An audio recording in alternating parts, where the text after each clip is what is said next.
Olá, gente, tudo bem? Bom dia. Bem, vou começar a discutir aqui rapidamente a ideia da energia, certo? Para a gente começar a entender como usar uma formulação nessa abordagem aqui escalar para resolver problemas de dinâmica, certo? Tradicionalmente, a dinâmica, a gente viu aí com a formulação newtoniana, ela se resume em aplicar as leis de Newton, certo? A lei de Newton, e particularmente essa equação é uma das equações principais aí na formulação da teoria newtoniana. Dado a força total aplicada no corpo, você pode construir uma equação desse tipo aí, encontrar a aceleração e a partir daí encontrar a velocidade, etc. Né? Então essa é uma equação bem importante na teoria newtoniana. Em geral, não são todos os casos, mas em geral, se você tem a força constante, é possível resolver. Não são todos os problemas, claro, mas uma vasta gama de problemas onde a força é constante, você consegue resolver por essa equação aí. Alguns outros problemas um pouco mais sofisticados você não consegue resolver, principalmente se a força não for constante, certo?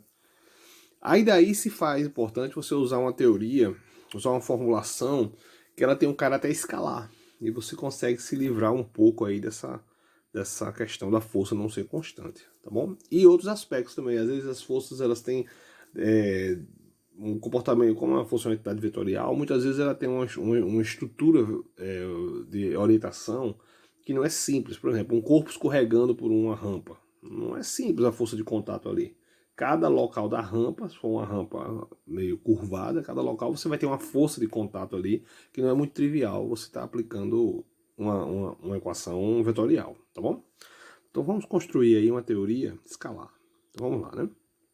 Então qual é a ideia? Primeiro a gente vai definir o chamado trabalho da força, onde a gente vai fazer o integral da força ao longo do deslocamento, ao longo da distância. Isso aqui é uma equação dimensional. Se a força for constante, a gente recupera aquela expressãozinha que a gente tem lá no ensino médio, né? Essa daqui. Que você pode abrir, vai ser o famoso f de cosseno, né? Então essa é a primeira entidade que a gente vai utilizar aí, e a partir dela, da definição do trabalho de uma força, que é essa equação aqui, a gente vai construir todas as ideias aí de movimento, de energia de movimento, de energia potencial, etc. Tá bom? Então vamos lá.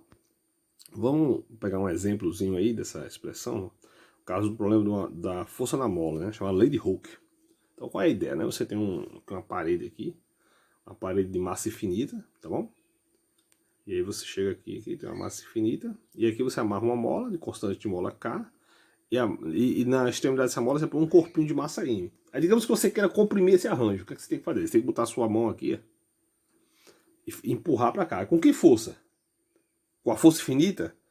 Não há necessidade. Você precisa mandar uma força que pelo menos vença a força na mola. A força na mola é dada pela lei de Hooke, certo?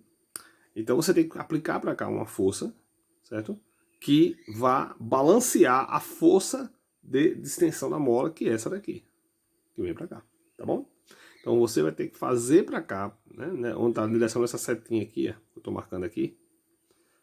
Né, você vai ter que fazer aqui, perdão, você vai ter que fazer aqui, assim, nessa direção aqui, uma força que tem módulo, isso aqui. Aí aplicando essa força lá na sua integral, né? Ó, tá, botei a forcinha aqui, integro, está x ao quadrado sobre 2, né? Que é uma expressão que todo mundo conhece como energia potencial elástica, né? Mas basicamente isso é o trabalho que você gasta para comprimir uma mola, certo? Um arranjo massa-mola, beleza? Aí vamos agora pegar uma dada força, certo? E aplicar num corpo aí. Você tem um corpo que está com uma dada velocidade, aí você aplica uma força nele, aplica uma forcinha nele. O que acontece com a velocidade desse corpo? A gente sabe lá da cinemática, né? Se você um corpo, quando você aplica uma força nele, ele ganha aceleração, e a aceleração muda a velocidade do corpo, né? Assim? A gente sabe disso. Então vamos tentar entender aí como é que a gente entende isso do ponto de vista de energia, tá? Então, o que eu vou fazer? Eu estou estudando esse problema aqui. Ó. Esse problema. Você tem um corpinho, certo? Está com a velocidade V0, por exemplo, ele recebe uma força F e ele vai ter uma velocidade VF. Tá bom? Ou V, né? Beleza? Então, eu vou fazer o seguinte arranjo. Eu vou calcular essa integral aqui em cima. Quero calcular essa integral. Para calcular essa integral, eu preciso reorganizar a força dessa maneira. F igual a MA. O problema dimensional, estou tirando vetor, tá? Quem é A? A é dV dt. Aí eu vou fazer usar a chamada regra da cadeia, né? Vou fazer dV em relação a x, dx em relação a t, tá bom, gente? Isso é a regra da cadeia, né? Uma propriedade lá da derivada, tá bom? Lembrando, né? Quem não entendeu isso aí, conversa comigo, que eu sempre estou passando material para quem não aprendeu cálculo ainda bem, certo? Ou quem não estudou o cálculo. Quem não sabe essas regras ou não sabe essas propriedades derivadas, conversa comigo pelo Zap, né, do grupo, da disciplina, que eu sempre estou passando dicas e discutindo os alunos que tiverem dúvida. Quando a coisa é mais generalizada, eu gravo um vídeo explicando detalhadamente como é que faz essa passagem aqui, tá bom? Mas é isso, mas basicamente eu estou quebrando a derivada aqui. Você pode até pensar como razões entre diferenciais, para ficar um pouco mais simples. Ó. Esse cara corta com esse. Apesar que tem algumas propriedades implícitas aí um pouco mais sofisticadas, mas tudo bem. Para um entendimento mais grosseiro, você pode entender como realmente como frações, uma fração diferencial. Pode entender dessa forma, tá bom? Então, tudo bem, então vou escrever a força dessa maneira, vou aplicar essa construção da força na integral. E aí, meio mundão de coisa aqui. Você tem esse cara aqui, vai morrer com esse dx dt igual a velocidade, e aí você vai ficar m dv v. M dv v. Aí, o v é uma constante, sai da integral, e aí você chega na famosa expressão que é o teorema, né? Trabalho, energia. E aqui você já constrói a ideia de uma variação de energia do movimento. Variação de energia cinética. Né? E aí já vem aí a definição da energia de movimento, que é a energia cinética. Tá bom, gente? Então essa é um dos teoremas bem importantes da parte da energia, né? E já aparece também a definição da energia cinética, certo? Que a energia, né, é um escalar que representa o estado de movimento, tá bom? Então vamos agora para fazer o mesmo para a energia potencial gravitacional, tá? Ó, então você tem um corpo, exemplo bem simples aqui, tá? Você tem um corpo que está aqui nessa posição aqui. Aí eu quero puxar o bicho para botar ele aqui em cima, a uma altura H do solo. Aqui é o solo. A gente sabe que a gravidade está para cá. A gente sabe isso. Então, para eu fazer essa tarefa, eu preciso gastar essa força, que ela é idêntica ao peso. E está orientada para cima. Certo? Então, a Terra puxa o corpo nessa direção aqui da setinha aqui, ó, na direção aqui do solo. Você vai gastar uma energia para puxar o corpo para cima, fazendo uma força pelo menos igual ao peso, né? Então, a força que você está fazendo, ela é equivalente ao peso, tá? Para poder puxar o corpo e levar o corpo até a altura que você quer, tá bom? Então, é só pegar agora essa força e botar aqui na integral. E aí a gente vai ter aqui, ó, bota na integral do trabalho, aqui, e aí esse mg é constante, né? Aí fica só a integral da distância, que é h. Então com isso a gente chega na famosa expressão aí do trabalho que você gasta para levar um corpo do solo até uma dada altura h. Então, aquela altura h, o corpo está na altura h, precisou que alguém gastasse essa energia, gastasse esse trabalho. Então aí daí você diz que a energia daquela posição é igual ao trabalho, tá bom? Então é isso, então a energia de posição, a energia potencial, deixa eu pegar isso aqui, a energia potencial, né, de um corpo está numa altura h em um campo gravitacional é igual ao trabalho que foi gasto para pegar o corpo na posição da energia zero, que é o solo, e levar até aquela posição lá na altura h, tá bom? E esse trabalho é mgh. Vamos finalizar agora esse vídeo com uma explicação rápida acerca do fenômeno relacionado com as forças conservativas, tá bom? Então a gente vai fazer aí uma digressão bem rápida para explicar, né, o que seria uma força conservativa dentro desse conceito aí da energia, tá bom, gente? Então vamos tentar explicar isso de uma maneira assim bem simples, meio heurística, tá? analisando o exemplo de um corpo com velocidade V0, que vem, o problema é unidimensional, para simplificar, tá bom? Então o corpo vem se movimento aí e colide com esse arranjo massa-mola. Observe que esse arranjo massa-mola é um pouquinho diferente. Ele tem a mola, constante K, presa na parede. E aqui ele tem como se fosse não um corpo preso, mas um aparatozinho sem massa. Uma placazinha presa à mola, tá? Bem levinha, tá bom, gente? Que é basicamente para esse corpo colidir e ficar presinho aqui nessa placa. E a gente poder analisar aí a fenomenologia, tá bom? Então vamos lá. Então qual é a ideia? O corpinho vem, e aqui eu selecionei 3 instantes. Esse instante I é o instante onde ele vai chegando para colidir aí com a molinha, tá bom? Então ele tem velocidade V0, tá certo? Aí o que acontece? Ele interage com a mola, começa a empurrar a mola para cá, nessa direção aqui, vencendo a força elástica, tá bom? E aí ele comprime toda a mola e chega nesse instante 2 aqui, que é quando a mola está na sua compressão máxima, que nesse exemplo se chama X, e o corpo deu uma paradinha. Tá bom? O que vai acontecer nesse momento? Logo em seguida, a mola vai se distender e vai empurrar o corpo de volta para essa direção aqui, para o canto esquerdo da tela.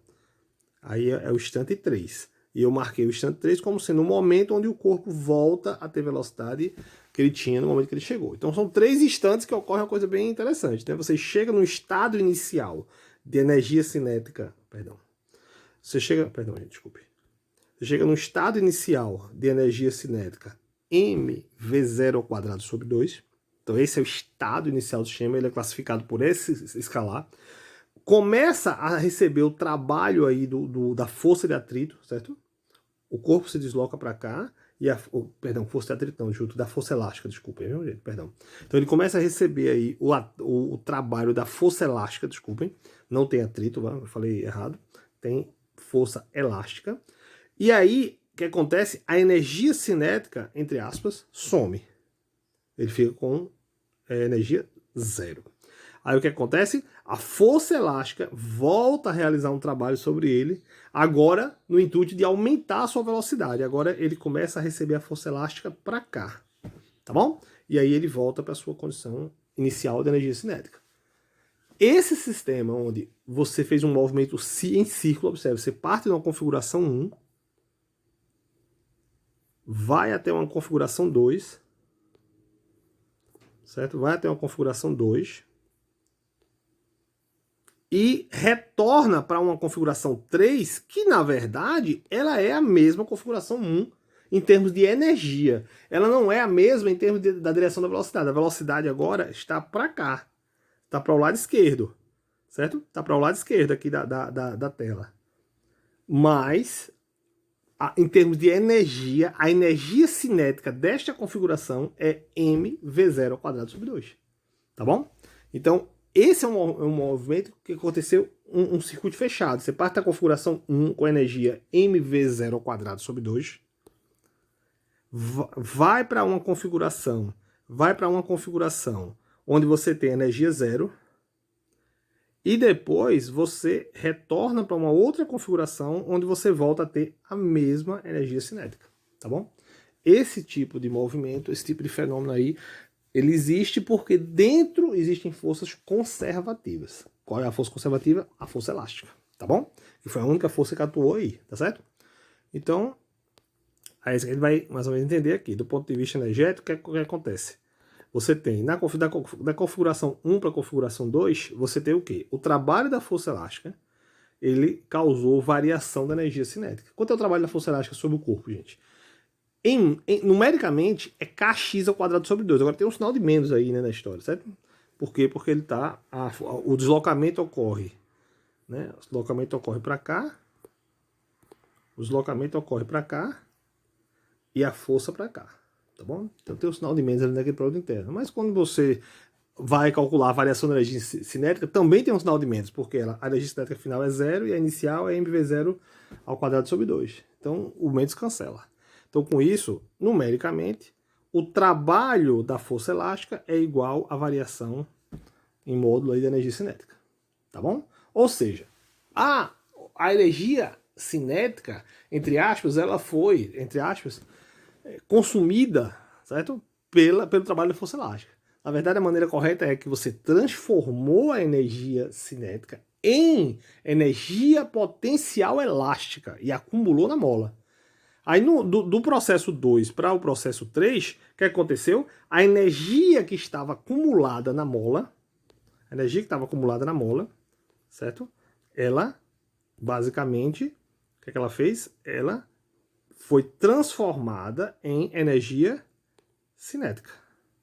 Tá bom? Energia cinética. Tá bom, gente? Então essa é a interpretação correta aí da coisa. E como eu falei, no processo 1, 2 de 2 para 3, o que é que a gente vai ter? A gente vai ter basicamente aquilo que eu já tinha explicado, que é energia inicial, energia cinética inicial é igual a energia cinética final. Ou seja, você não tem um trabalho líquido no corpo ali. Né? A variação da energia cinética de 1 para 3 é zero. Entendeu? Então esse tipo de sistema, onde isso acontece, certo? Nesse tipo de sistema, as forças envolvidas são chamadas forças conservativas, tá bom? Então é isso, gente. Pronto, então esse aí é o preâmbulo aí da gente entender mais ou menos, aí já tá mais ou menos claro aí a ideia da conservação da energia, né? Pois tá bom, no próximo vídeo a gente continua. Um abraço, obrigado.